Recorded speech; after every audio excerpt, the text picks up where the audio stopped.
नमस्कार साथियों, मैं सचिन दीक्षित आप सभी लोगों का चाणक्य सिविल सर्विसेज के ऑनलाइन प्लेटफॉर्म पर स्वागत करता हूं। जैसा कि आज देख पा रहे हो आज का जो टॉपिक है वो 1857 का महाविद्रोह। तो हम जानने का प्रयास करेंगे कि 1857 का महाविद्रोह क्यों हुआ था और ये महाविद्रोह बहुत चर्चित है। तो इसमें हम पढ़ेंगे कि कारण क्या था, विद्रोह का स्वरूप क्या था, सिपाही विद्रोह कहना इसको उचित है या अनुचित है, क्या ये प्रथम स्वतंत्रता आंदोलन था अथवा नहीं था, या 1857 का जो महाविद्रोह था ये विद्रोह था, षड्यंत्र था या एक क्रांति थी, इन तीनों में से क्या था। तो ये टॉपिक इसमें हम देखेंगे। पहले हम देखेंगे जो 1857 का महाविद्रोह हुआ है, ये महाविद्रोह होने के पीछे के कारण क्या थे। तो हम देखेंगे जैसा कि अभी तक हम आप लोगों को बताते हुए आए हैं, इस महाविद्रोह का कारण ये था कि अंग्रेजों की औपनिवेशिक नीति, इसका कारण क्या था, इसका कारण था अंग्रेजों की औपनिवेशिक नीति। औपनिवेशिक नीति क्या कि इन्होंने ज़्यादा से ज़्यादा अर्थ लाभ कमाने के लिए, यानी कि ज़्यादा से ज़्यादा लाभ कमाने के लिए यहाँ के जो हस्तशिल्प है उनको बर्बाद कर दिया, यहाँ के कुटीर उद्योग को बर्बाद कर दिया, यहाँ के जो शिल्पी थे उनको बर्बाद कर दिया और मुक्त व्यापार की नीति के तहत इन्होंने भारत को एक बाजार बना दिया। यानी कि मुक्त व्यापार नीति क्या कहती है, ये एक नीति लेके आए थे, इसका नाम था मुक्त व्यापार नीति। मुक्त व्यापार नीति क्या थी, ये मान लीजिए ब्रिटेन है और ये भारत है। तो मुक्त व्यापार नीति के तहत क्या करते थे, अगर भारत से कोई वस्तु ब्रिटेन में जाती थी, भारत की बनी हुई कोई वस्तु यदि ब्रिटेन जाती थी तो यहाँ के सीमा पर ये भारतीय वस्तुओं पे भारी शुल्क लगाते थे, भारी शुल्क लगा देते थे। जब भारी शुल्क लग जाता था तो यही वस्तु जब ब्रिटेन में प्रवेश करती थी वो बहुत महंगी हो जाती थी। और वहीं ब्रिटेन की अगर कोई वस्तु भारत में जाती थी तो भारत में इसके ऊपर कोई शुल्क नहीं था, तो इसलिए ब्रिटेन की वस्तु भारत में सस्ती रहती थी। इस प्रकार भारत व्यापारी प्रतिस्पर्धा में अंग्रेजों से पिछड़ता चला गया। तो इस प्रकार से भारत की इंडस्ट्री को बर्बाद कर दिया।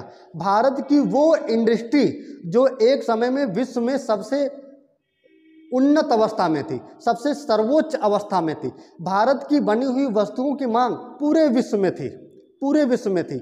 आज ये समय आ गया था कि भारत की इंडस्ट्री को ही खत्म कर दिया इन्होंने।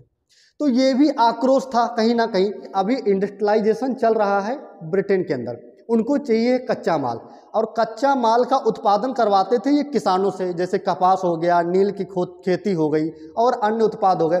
तो ये जबरदस्ती किसानों से उत्पादन करवाते थे और सस्ते से सस्ते दाम पर बेचने के लिए विवश करते थे किसानों को। इस प्रकार से किसानों के मन में कहीं ना कहीं असंतोष अंग्रेजों के प्रति व्याप्त होने लगा था। और दूसरा देखें कि जो यहाँ हस्तकार थे, यानी कि जो हस्तशिल्पी थे, हस्तशिल्पी मतलब हाथ से कारीगरी करने वाले लोग, हाथ से वस्तुएं बनाने वाले लोग, तो इनका हस्त निर्मित व्यापार इन्होंने बर्बाद कर दिया। क्योंकि ब्रिटेन से जो वस्तुएं आती थी वो एक तो मशीनों की बनी होती थी, दूसरे भारत में कोई सीमा शुल्क ना होने के कारण तो भारत में बहुत सस्ती रहती थी और उनमें एक अलग चमक रहती थी। तो इस प्रकार से जो हस्तशिल्पी थे, इन हस्तशिल्पी बर्बाद हो गए। तो ये भी फिर जब बर्बाद हो जाते हैं फिर ये गाँव की ओर पलायन होने लगे, नगर से गाँवों की ओर। ये देखो उल्टा उल्टा हो रहा है। होना ये चाहिए, जब विकास के चरण अगर अंग्रेज वाकई भारत का भला करने आए थे तो यहाँ गांवों से नगर की ओर पलायन होना चाहिए। लेकिन अंग्रेजों के आने के बाद हुआ क्या, पलायन नगरों से गांवों की ओर होना चालू हो गया। ये किया इन्होंने आकर के। तो इस प्रकार से किसान बर्बाद हो गए, हस्तशिल्प बर्बाद हो गया और भारत में भारत का जो इंडस्ट्री से उसे भी बर्बाद कर दिया। तो डी इंडस्ट्रियलाइज कर दिया भारत को, डी इंडस्ट्रियलाइज यानी कि वी औद्योगिक नीति पर बहुत ध्यान दिया। यानी कि वी औद्योगिक नीति का मतलब कि भारत के व्यापार को पूरी तरह से ठप कर देना, भारत की इंडस्ट्री को पूरी तरह से बर्बाद कर देना। और बर्बाद क्यों कर देना? जब भारत की इंडस्ट्री बर्बाद होगी तभी तो भारत उनके लिए एक बाजार बन पाएगा, तभी तो भारत प्रतिस्पर्धा से बाहर हो पाएगा कंपटीशन में। वरना अगर इंडस्ट्री बनी रहेंगी तो ब्रिटेन के साथ कंपटीशन करता रहेगा लगातार। तो भारत की इंडस्ट्री ब्रिटेन के साथ कंपटीशन ना कर पाए तो इसके लिए ज़रूरी है कि यहाँ की इंडस्ट्री को बर्बाद कर दिया जाए। एक तो ये कारण हो गया 1897। तो कहीं ना कहीं जो किसान हैं, हस्तशिल्पकार हैं, तो इनके दिमाग में कहीं ना कहीं अंग्रेजों के प्रति एक विद्रोह की भावना बलवती होने लगी, पनपने लगी। और अगला कारण अगर देखेंगे तो अगला कारण है नस्लीय भेदभाव। तो अंग्रेजों ने भारत आते आते क्या किया कि नस्लीय भेदभाव की नीति अपनाई। नस्लीय भेदभाव की नीति कैसे अपनाई कि जैसे देखोगे, उदाहरण रूप में हम बताना चाहेंगे, सुरेंद्र नाथ बनर्जी जो कि एक भारतीय नेता थे। तो सुरेंद्र नाथ बनर्जी ने आईसीएस की परीक्षा पास की थी, लेकिन उनको बिना बताए आईसीएस से बर्खास्त कर दिया जाता है, यानी डिप्टी कलेक्टर के पद से बर्खास्त कर दिया जाता है बिना बताए। तो इस प्रकार से जो जनता थी उसके दिमाग में कहीं ना कहीं आक्रोश आ जाता है। एक पढ़े लिखे वर्ग में, मध्य वर्ग में आक्रोश क्या आ जाता है कि इतनी मेहनत से आईसीएस की परीक्षा पास की हमने, जो आज वर्तमान में आईएएस की परीक्षा होती है, इंडियन एडमिनिस्ट्रेटिव सर्विस, उस समय यही आईसीएस कहलाता था, इंडियन सिविल सर्विसेज, तो आईसीएस कहलाता है। तो इनको बिना बताए आईसीएस के पद से बर्खास्त कर दिया जाता है। तो कहीं ना कहीं इनके दिमाग में अंग्रेजों के प्रति एक नफरत की भावना पनपने लगती है। तो एक बड़ा पढ़ा लिखा वर्ग भी अंग्रेजों के विपरीत होना प्रारंभ हो जाता है। और दूसरा नस्ली भेदभाव का अगर उदाहरण देना चाहें तो 1883 में लॉर्ड रिपन, जो कि भारत में वायसराय थे, लॉर्ड रिपन एक बिल लेके आए थे। इस बिल का नाम था इलबर्ट बिल। क्या नाम था? Ilbert bill. कौन लाया था? Lord Ripon. Ilbert bill. Bill को हिंदी में विधेयक भी कहते हैं, हिंदी में विधेयक भी कहते हैं। तो इलबर्ट बिल के तहत यह प्रावधान किया गया था कि जो अंग्रेज हैं, अब अंग्रेजों का मुकदमा भारतीय जज भी सुन पाएंगे, यानी कि अंग्रेजों का मुकदमा भारतीय जज भी सुना करेंगे, ये भारतीयों को अधिकार दिया गया। लेकिन हुआ क्या, जैसे ही अंग्रेजों के कान में ये बात पड़ी कि अब तो हमारे मुकदमे ये भारतीय सुना करेंगे, उन्होंने विद्रोह कर दिया अंग्रेजी सरकार के खिलाफ और यहाँ कंपनी के खिलाफ। जब विद्रोह कर दिया, अंततः रिपन को झुकना पड़ता है और झुकने के बाद इनको इलबर्ट बिल वापस ले लेना पड़ता है। तो कहीं ना कहीं ये भी एक नस्ली भेदभाव था कि भारतीय कैसे हमारा मुकदमा सुन सकते हैं, यानी कि भारतीयों को इतनी हीन दृष्टि से देखा जाता था उस समय। भारतीयों के लिए शब्द यूज करते थे, जैसे देखो जो उनके रेस्तरां वगैरह होते थे, उनके आवास वगैरह होते थे या उनके होटल वगैरह होते थे, तो उसके बाहर लिखा रहता है, बाहर लिखा रहता था कि Indians and dogs are not allowed here, मतलब भारतीय और कुत्तों का यहाँ प्रवेश वर्जित है। यही तो नस्लीय भेदभाव है। तो नस्ल तो इनके नस्लीय भेदभाव तो इनके दिमाग में कूट कूट के भरा हुआ था और आज भी है। अमेरिका में देखोगे, अभी कुछ महीने पहले एक घटना हुई है जहाँ पे एक अश्वेत वर्ण के व्यक्ति को मार दिया, एक श्वेत वर्ण ने। तो ये नस्ली भेदभाव है। वो अमेरिका जो अपने आप को लोकतंत्र का मसीहा कहता है, उसी लोकतंत्र के मसीहा ने एक अश्वेत को मार दिया वहाँ पे। तो आज भी भेदभाव तो है ही ना, बस अंतर ये है कि वहाँ काले और गोरे को लेकर के भेदभाव है। वहाँ गोरे कालों पर भेदभाव करते हैं, उन पर अत्याचार करते हैं, उनका उत्पीड़न करते हैं। तो ये तो कहीं ना कहीं ये नस्लीय भेदभाव के कारण भी एक आक्रोश पनप रहा था। और अगला कारण देखेंगे तो अंग्रेज क्या हैं, यहाँ के समाज में हस्तक्षेप करते जा रहे थे बार बार। जैसे कि जनजातीय समाज में प्रवेश करते चले जा रहे हैं, किसानों के समाज में प्रवेश करते चले आ रहे हैं, भारतीयों की जो समाज है उसमें हस्तक्षेप कर रहे हैं इलीगल। उनको जो ईसाई मिशनरियाँ आ रही थी वो कहीं ना कहीं यहाँ के समाज को की भावना को आहत करने का प्रयास कर रही थी बार बार। तो सामाजिक हस्तक्षेप के कारण भी इनका विरोध होना प्रारंभ हो जाता है। अगला हम देखेंगे सांस्कृतिक कारण भी क्या, सांस्कृतिक कारण भी था विरोध का। सांस्कृतिक कारण क्या था कि अंग्रेज यहाँ पे आते थे और अपने आप को सर्वोच्च नस्ल सिद्ध करने के लिए, जैसे जो यहाँ के हिंदू हैं उनसे कहते थे तुम तिलक नहीं लगाओगे, जो मुस्लिम हैं उनसे कहते तुम दाढ़ी नहीं रखोगे, तो इस प्रकार से रोक लगा देते थे। जब रोक लगाई तो उसी के कारण 1806 में विल्लोर में सिपाही विद्रोह भी हो जाता है। विल्लोर जो कि आज कर्नाटक का जो क्षेत्र है, यहीं पे विल्लोर क्षेत्र पड़ेगा। तो यहाँ सिपाही विद्रोह भी हो जाता है 1806 में। 1824 में विद्रोह होते हैं। इनके केवल सांस्कृतिक नीतियों के कारण, इनकी सामाजिक नीतियों के कारण। अगला तुम देखोगे जो भारतीय हैं उनको ज़बरदस्ती बाहर भेजा जा रहा था युद्ध करने के लिए, जबकि वो राजी नहीं थे बाहर जाने के लिए। तो ये भी एक कारण था जो कि 1857 के रूप में फूटता है। और बाकी तुम देखो, अभी हमने बताया कि इनके व्यवसाय में हस्तक्षेप करना, इनके अर्थ में हस्तक्षेप करना, तो बार बार यहाँ के समाज में, यहाँ की संस्कृति में हस्तक्षेप करने के कारण यहाँ की भील, मुंडा, संताल ऐसी जनजातियों ने विद्रोह कर दिया इनके खिलाफ।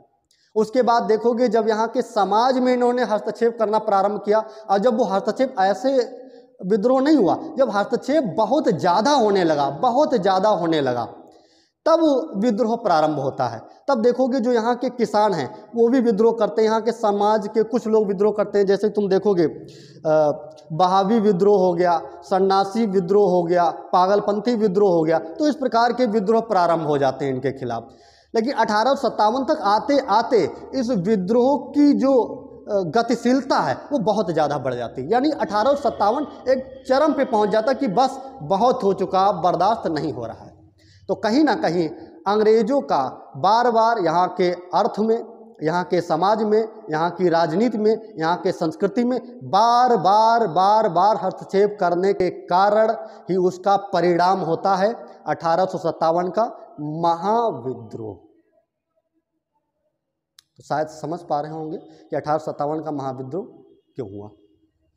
अगला आइए चलते हैं, तो देखते हैं कि विद्रोह का स्वरूप क्या था। यानी कि जो 1857 का विद्रोह था, क्या ये विद्रोह सिपाही विद्रोह था, क्या ये एक स्वतंत्रता संग्राम था, या ये एक षड्यंत्र था, इस पर हम चर्चा करेंगे। जब 1857 का विद्रोह हो जाता है तो अंग्रेजों के एकदम कान खड़े हो जाते हैं। कान क्या खड़े हो जाते हैं कि अगर ये विद्रोह जल्दी दबाया नहीं गया तो अमेरिका तो हमारे हाथ से जा ही चुका है, भारत भी हमारे हाथ से चला जाएगा। और ये वो समय चल रहा है मित्रों कि इस समय प्रथम विश्व युद्ध की पृष्ठभूमि तैयार होना प्रारंभ हो जाती है हल्की हल्की। ठीक है, तो अंग्रेजों ने क्या किया, विद्रोह तो हो ही गया, क्योंकि भारत में ये अंग्रेज जब काम कर रहे हैं तो ब्रिटेन की सरकार की फटकार से बचने के लिए और विश्व लेवल पर आलोचनाओं से बचने के लिए ये इस स्वतंत्रता संग्राम को नाम दे देते हैं सिपाही विद्रोह। ये क्या कहते हैं कि ये एक केवल सिपाही विद्रोह था, ये सभ्यता और बर्बरता के बीच में विद्रोह था। किसके बीच में? सभ्यता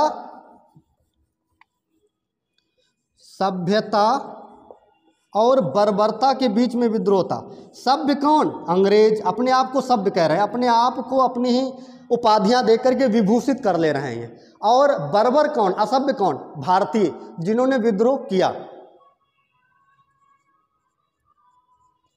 अगर ये स्वतंत्रता संग्राम कह देंगे तो भारत में इनका विद्रोह और चालू हो जाएगा, अंतर्राष्ट्रीय स्तर पर विद्रोह चालू हो जाएगा और ब्रिटेन की सरकार इनको बुला लेगी, कैसा है चलो आ जाओ, तुमने भारत के अंदर एक स्वतंत्रता संग्राम जगा दिया है, यानी कि भारत में एक राष्ट्रवाद की भावना जगा दी है तुमने अपनी गलत नीतियों के वजह से, तुम भारत में शासन करने के लायक नहीं हो। तो इन्होंने पुरजोर प्रयास किया कि इसको स्वतंत्रता संग्राम किसी प्रकार से स्वतंत्रता संग्राम ना कह के, इसे राष्ट्रवाद भी ना कह के, इनका जोर रहा किसी प्रकार से इसे सिपाही विद्रोह कह दिया जाए और सभ्यता और असभ्यता के बीच लड़ा गया विद्रोह कहा जाए, इसको षड्यंत्र कह दिया जाए। ठीक, तो ये इनका एक प्रयास रहता है और कहीं ना और बहुत हद तक सफल भी रहते हैं। तो तुम देखोगे जिन भारतीयों ने 1857 के विद्रोह पर डॉक्यूमेंट तैयार किए थे, पुस्तकें तैयार की थी, उनका देखोगे उनका उत्पीड़न चालू हो जाता है, उनको उनके खिलाफ दंडात्मक कार्रवाई प्रारंभ कर देते हैं। तो यहाँ के जो विद्रोही तत्व थे वो क्या करते हैं, अपनी जान बचाने के लिए अपने डॉक्यूमेंट को बर्बाद कर देते हैं, पूरी तरह से अपने दस्तावेजों को बर्बाद कर देते हैं, नष्ट कर देते हैं। क्यों? ताकि हम अंग्रेजों के हाथ में ना पड़ पाएं और हम सुरक्षित रह जाएं। तो ये इस प्रकार से, अब चूंकि 1857 के महाविद्रोह को जानने के लिए हमारे भारतीय स्रोत तो बचे नहीं थे, अब अंग्रेजों के द्वारा लिखे गए जो स्रोत हैं, यानी 1857 पर अंग्रेजों ने जो डॉक्यूमेंट तैयार किए, दस्तावेज तैयार किए, हमको पूरी तरह से उन पर निर्भर रहना पड़ता था। तो स्वरूप इस प्रकार से, स्वरूप जो है इन्होंने प्रयास यही किया कि यहाँ के जो 1857 विद्रोह, ऐसे स्वरूप हम दे दें, विद्रोह का दे दें स्वरूप, या फिर इसे षड्यंत्र का स्वरूप दे दें। लेकिन एक बात ध्यान रखना मित्रों, अगर 1857 का विद्रोह केवल सिपाही विद्रोह था तो इसमें किसान क्यों लड़ रहा था, इसमें जनजातियां क्यों लड़ रही थी, रानी लक्ष्मीबाई क्यों लड़ रही थी, कुंवर सिंह जैसे राजा क्यों लड़ रहे थे, तात्या टोपे क्यों लड़ रहे थे, ये सब क्यों लड़ रहे थे? अगर ये केवल सिपाही विद्रोह था तो इसमें जनजाति, किसान, उसके बाद तुम देखो तात्या टोपे, झांसी रानी, कुंवर सिंह जैसे राजा क्यों लड़ रहे हैं? तो इसका मतलब कहीं ना कहीं ये प्रथम स्वतंत्रता संग्राम था। हम ये चीज़ स्वीकार करते हैं, भले ही ये स्वतंत्रता संग्राम अपनी परिपक्व अवस्था में नहीं था, लेकिन परिपक्व अवस्था में आने वाले स्वतंत्रता संग्राम की पहली नींव इसी ने तैयार की, 1857 ने। यानी 1857 ने एक राष्ट्रवाद की अलख जगा दी थी भारत के अंदर। तो इसको हम प्रारंभिक राष्ट्रवाद तो मान ही सकते हैं, लेकिन अंग्रेजों का पुरजोर प्रयास यही रहा कि इसको किसी भी प्रकार से राष्ट्रवाद घोषित नहीं होने देना है, स्वतंत्रता संग्राम घोषित नहीं होने देना है। तब तुम देखोगे जो यहाँ के भारतीय हैं वो भारतीय फिर इनके खिलाफ निकल के आते हैं। जैसे कि तुम देखोगे सर सैयद अहमद खां, वो भी एक पुस्तक लिखते हैं, असबाब ए बगावत ए हिंद। तो एक पुस्तक लिख करके ये सरकार की आलोचना करने का प्रयास करते हैं। और दूसरा देखेंगे एक और नायक होते हैं वीर सावरकर, वो तो साफ साफ कहते हैं, वो पहले ऐसे भारतीय थे जो साफ साफ कहते हैं कि ये प्रथम स्वतंत्रता संग्राम था। क्या था? प्रथम स्वतंत्रता संग्राम, first war of Indian independence, उनकी एक पुस्तक है और उसमें साफ साफ इसको स्वतंत्रता संग्राम कहते हैं। और देना ही, जब वीर सावरकर को 2 जन्मों की सजा सुनाई जाती है, 2 जन्मों की सजा सुनाई जाती है, तो वीर सावरकर लगभग 1910 में मुस्कुराते हुए अंग्रेजों से कहते हैं, चलो कम से कम तुमने कम से कम पुनर्जन्म को स्वीकार तो किया। वीर सावरकर पहले ऐसे व्यक्ति थे जिन्होंने 1857 को पहला स्वतंत्रता संग्राम कहा। ठीक है, तो स्वरूप समझ गए। अब सवाल उठता है क्या इसको विद्रोह कहना उचित है? तो उसमें 2 गुट हैं। एक गुट वो है जो साम्राज्यवादियों का, यानी कि उपनिवेशवादियों का समर्थन करते हैं, यानी कि अंग्रेजों का समर्थन करते हैं। एक वो गुट है जो कि राष्ट्रवादी है। तो जो अंग्रेजों का समर्थक गुट है वो पूरा प्रयास करता है कि इसको जो है सिपाही विद्रोह घोषित कर दिया जाए। लेकिन जो राष्ट्रवादी लेखन है वो उदाहरण के तहत बताने का प्रयास करता है कि ये सिपाही विद्रोह नहीं था, ये पहला स्वतंत्रता संग्राम था। अगर ये सिपाही विद्रोह था तो उसमें किसान क्यों लड़ रहा है, इसमें जनजातियां क्यों लड़ रही हैं, इसमें राजे महाराजे और रजवाड़े क्यों लड़ रहे हैं? अब तो जो नवीन शोध आए हैं, नवीन शोधों से पता चला है कि ये एक पहला स्वतंत्रता संग्राम था।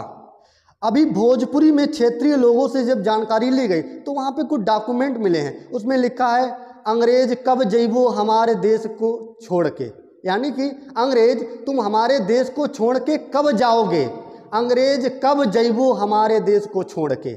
यानी कि देखो यहाँ पे देश शब्द यूज किया जा रहा है। देश क्या है? राष्ट्रवाद की भावना नहीं है क्या देश? क्या देश राष्ट्रवाद की भावना नहीं है?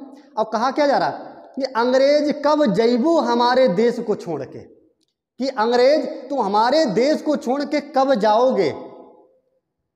क्या ये राष्ट्रवादी शब्द वाक्य नहीं लग रहा तुमको? तो इस प्रकार से हमको समझना होगा कि जो राष्ट्रवादी विचारधारा है या जो औपनिवेशिक विचारधारा यही प्रयास करेगी कि जो भी क्रांतिकारी हैं या जो भी राष्ट्रवादी तत्व हैं उनके ऊपर प्रश्न चिन्ह खड़ा किया जाए। जैसे देखोगे बिपिन चंद्रा, वो अभी तक अपनी, क्योंकि वो वामपंथी इतिहासकार हैं, वो अभी तक भगत सिंह जितने भी क्रांतिकारी हैं उनको अपनी किताब में उनको कहते आए हैं आतंकवादी। आतंकवादी शब्द का प्रयोग करते आए हैं उनके लिए। बिपिन चंद्रा जैसे लोग, इरफान हबीब जैसे लोग, रोमिला थापर जैसे लोग, राम शरद शर्मा जैसे लोग जो कि वामपंथी इतिहासकार हैं, इनका प्रयास यही रहा है कि यहाँ के क्रांतिकारियों के, यहाँ की संस्कृतियों को, क्रांतिकारियों, विशेष क्रांतिकारियों को आतंकवाद से जोड़ा जाए। आतंकवादी साबित करने का बहुत प्रयास किया इन लोगों ने, लेकिन वो धन्य है भारत के राष्ट्रवादियों का जो उन्होंने इनकी इस चाल को समझ लिया और अस्वीकार कर दिया। दूसरा, क्या ये प्रथम स्वतंत्रता आंदोलन था? तो हम कह सकते हैं कि ये परिपक्व अगर स्वतंत्रता आंदोलन नहीं था, लेकिन परिपक्व स्वतंत्रता आंदोलन का प्रथम सीढ़ी यही थी, यानी कि नींव इसी ने तैयार की थी स्वतंत्रता आंदोलन की। जो तुम देखोगे आगे स्वतंत्रता आंदोलन चलेंगे तो उस स्वतंत्रता आंदोलन की नींव क्या है? वो नींव है 1857। तो 1857 क्या किया? नींव तैयार कर दी थी। अब तो जो नवीन शोध आ रहे हैं उसमें तो ये भी पता चल रहा है कि जो आंदोलन है इसका प्रभाव दक्षिण भारत तक था, मालाबार, कर्नाटक, केरल, और तुम नॉर्थ ईस्ट में भी तुम देखोगे वहाँ तक था, और तुम देखोगे जो नॉर्थ वेस्ट है वहाँ तक था, मध्य भारत में लगभग पूरे भारत। अब जो नवीन शोध आ रहे हैं, जो नवीन जानकारियाँ निकल के आ रही जो कि अंग्रेजों ने दबा दी थी, तो उससे पता चल रहा है इसका प्रभाव पूरे भारत में था, इसीलिए ये स्वतंत्रता संग्राम था। ठीक है, अगला आ जाएंगे कि 1857 विद्रोह था, षड्यंत्र था या क्रांति थी? तो हमने अभी आप लोगों को बताया कि अंग्रेजों का पुरजोर प्रयास यही रहा है कि 1857 को एक विद्रोह घोषित कर दिया जाए, केवल इसको एक सिपाही विद्रोह घोषित कर दिया जाए। और इनके कुछ फॉलोवर थे, भारतीय ही थे, उन्होंने भी यही प्रयास किया है, यानी कि सिपाही विद्रोह इसको घोषित किया जाए। किसको? 1857 को। अब सिपाही विद्रोह क्यों घोषित करने प्रयास किया? ताकि उन्हें लगे कि हाँ, जो सिपाही हैं जिनको हम तनख्वाह दे रहे हैं वो हमारे लिए काम कर रहे हैं, और इनको जब हम पूरा लाभ नहीं दे पाए तो उसने विद्रोह कर दिया। लेकिन एक बात ध्यान रखना साथियों, जो ये सिपाही हैं ये बंदूकधारी किसान हैं, क्योंकि ये जो सिपाही आ रहे थे ये किसी ना किसी किसान के बेटे थे, किसी ना किसी किसान के बेटे थे, क्योंकि उच्च वर्ग, मध्य वर्ग का व्यक्ति सिपाही नहीं बनता था। इक्का दुक्का छोड़ दिया जाए, अपवाद रूप में अगर छोड़ दिया जाए, तो ये क्या है कि ये बंदूकधारी क्या है? किसान हैं जरूर वर्दी में, लेकिन ये बंदूकधारी किसान हैं, ये किसी ना किसी किसान के ही बेटे हैं। तो इनको हम सिपाही के साथ साथ इनको किसान कहना ज़्यादा पसंद करेंगे। तो ये क्या है? ये बंदूकधारी किसान हैं एक प्रकार से। ठीक है, तो 1857 के विद्रोह को षड्यंत्र घोषित करने का प्रयास इसलिए किया है ताकि ये दिखा पाए कि ये जो विद्रोह हुआ है ये अपनी मौलिक रूप में नहीं हुआ है, ये एक षड्यंत्र के तहत हुआ है। किसके तहत? एक षड्यंत्र के तहत हुआ है। ये कोई उनके दिमाग में कोई विद्रोह नहीं था, उनके दिमाग में सरकार को लेकर के कोई नफरत का भाव नहीं था, ये तो एक षड्यंत्र था। और षड्यंत्र का गुनहगार किसे माना है इन्होंने? षड्यंत्र का गुनहगार माना है मुस्लिमों को विशेषकर। ठीक है, मुस्लिमों को। तुम देखोगे तभी सर सैयद अहमद क्या है 1857 के बाद उनका झुकाव जो किसकी तरफ हो जाता? अंग्रेजों की तरफ हो जाता है। यानी कि वो अंग्रेजों को प्रसन्न करना प्रारंभ कर देते, खुश करना प्रारंभ करते, ताकि अंग्रेजों की दया दृष्टि हम मुसलमानों पे बनी रहे और हम भी आगे बढ़ जाएं। यही बस अंग्रेज यही तो चाह रहे थे, यही चाह रहे थे। 1857 अंग्रेजों का प्रयास यही था कि किसी प्रकार से इनमें फूट डाली जा सके। सैयद अहमद खां का अंग्रेजों के पास चला जाना ही इनके लिए विनाशकारी सिद्ध होता है। अब अंग्रेजों को एक क्या है, टूल मिल गया, एक कारण मिल गया। अब यहीं से चालू कर दिया इन्होंने हिंदू और मुस्लिमों में भेद डलाने का प्रयास। हिंदू मुस्लिम प्रयास क्या, हिंदू मुस्लिम आगे देखो कालांतर में भेद डला ही दिया, फिर हिंदू में भेद डला दिया। तो उनको क्योंकि ये मालूम है कि जो मुस्लिम वर्ग है वो ज़्यादा शिक्षित नहीं है, अंग्रेजों को पता था, तो उनको मालूम था कि अंग्रेज मुसलमानों को हम कैसे भी बरगला सकते हैं। लेकिन हिंदू क्योंकि जो पढ़ा लिखा वर्ग है, सिख भी पढ़ा लिखा वर्ग है और जो वर्ग है पारसी वो पढ़े लिखे वर्ग है, तो इनको बरगलाना इतना आसान नहीं था। तो इन्होंने कहा हिंदुओं को सबसे ज़्यादा खतरनाक है हिंदू, अगर इनको तोड़ना है तो उसमें जाति विभाजन करना होगा, इनको ब्राह्मण, क्षत्रिय, वैश्य, शूद्र इनमें बांटना होगा। जब वो बांटेंगे तभी हम भारत में राज कर पाएंगे। और आज भी कुछ राजनीतिक संगठन ऐसा करने का प्रयास कर रहे हैं, आज भी अगल बगल झांकोगे तुमको मिल जाएगा ऐसा। अब सवाल उठता है क्या इसको क्रांति कहना सही है अथवा नहीं सही है। तो अंग्रेजों का प्रयास यही रहा है कि क्रांति तो छोड़ो, इसको प्रथम स्वतंत्रता संग्राम भी ना कहा जाए। अब इसको क्रांति मेरे हिसाब से कहना सही है। क्रांति का मतलब ही यही होता है कि जब सामाजिक व्यवस्था बदल जाए, राजनीतिक व्यवस्था बदल जाए, आर्थिक व्यवस्था बदल जाए, सांस्कृतिक व्यवस्था बदल जाए, वो क्रांति। और कहीं ना कहीं बदली भी थी। अब अमेरिका में हम देखेंगे, जो अमेरिका की क्रांति हुई, तो अमेरिका की क्रांति होने के बाद जो वहाँ का संविधान निर्माण हो रहा था, तो उस संविधान निर्माण में मतदान का अधिकार केवल उच्च पूंजीपतियों को था, यानी कि जिनके पास पैसा था केवल वही मतदान कर सकते थे। महिलाओं को मतदान का अधिकार नहीं था, वहाँ अश्वेतों को, कालों को मतदान का अधिकार नहीं था। वहाँ किसको मतदान का अधिकार था? गोरों का था, और गोरों में भी उन गोरों को जिनके पास पैसा था। गोरों में भी दो विभाजन कर दिए, जो गरीब गोरे थे उनको मतदान का अधिकार नहीं था, जो अमीर गोरे थे उनको मतदान का अधिकार था अमेरिका में। फिर भी हम उसे क्रांति कहते हैं। जब हम अमेरिका की क्रांति को क्रांति कह सकते हैं तो 1857 को क्रांति क्यों नहीं कह सकते हम? दूसरी तरफ फ्रांस में अगर हम जाकर के देखेंगे तो फ्रांस की क्रांति को हम क्रांति कह देते हैं, जबकि वहां भी इसी प्रकार का विभाजन था। तो हम 1857 को क्रांति क्यों नहीं कहते हैं? कहना चाहिए 1857 क्रांति। लेकिन कहीं ना कहीं अगर देखेंगे कि भारत में जो 1857 का विद्रोह ये असफल क्यों रहा, तो इसकी असफलता के कारण ये थे कि कोई एक नेतृत्व नहीं था।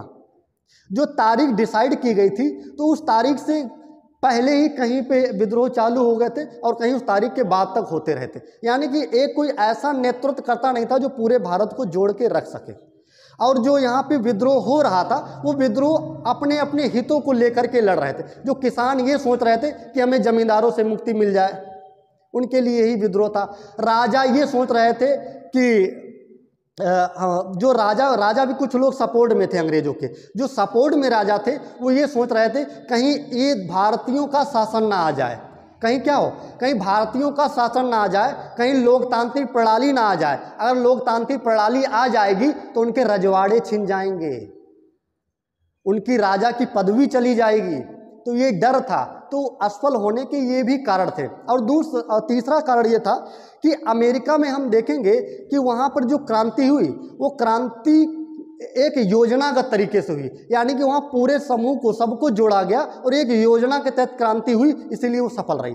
हमारे यहाँ योजना बनाई गई लेकिन वो योजना पे अमल नहीं किया गया, इसीलिए 1857 की क्रांति विफल हो जाती।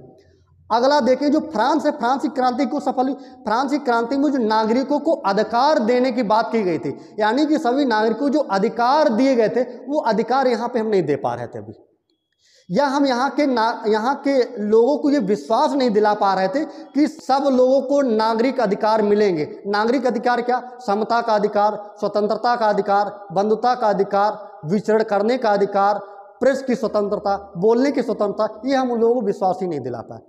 यही कारण है कि 1857 का महाविद्रोह असफल हो जाता है। हमारा ये लेक्चर कैसा लगा आप लोगों को हमको कमेंट करके ज़रूर बताइएगा। यदि अच्छा लगा हो तो इसको सब्सक्राइब कर दीजिएगा, लाइक कर दीजिएगा और शेयर कर दीजिएगा। धन्यवाद।